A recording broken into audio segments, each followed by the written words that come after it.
আজ পাত্রপক্ষ আমায় দেখতে আসছে। মা সকাল থেকে বারবার বলছে মুখে ফেস প্যাক লাগা, হলুদ বেটে লাগা। বাবা বলে দিয়েছে আগের 13টা পাত্র হাতছাড়া হয়েছে গায়ের রঙের কারণে, এ পাত্র যেন হাতছাড়া না হয়। মা সুন্দর শাড়ি গয়না সব এনে দিল। পাত্রপক্ষ আমার বাড়িতে এসে গেছে। আমি তৈরি হচ্ছি তাদের সামনে যাওয়ার জন্য।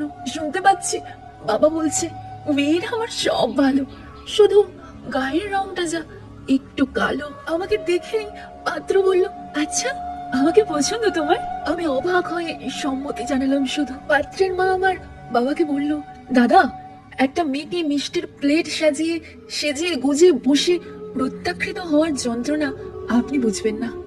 যদি মনে হয় বিয়েটা হওয়ার সম্ভাবনা আছে তবেই পাত্র দেখতে আসুন, না হলে শুধু শুধু একটা মেয়েকে অনেক অপমান সহ্য করতে হবে আপনার থেকে প্রত্যাখ্যাত হওয়ার কারণে।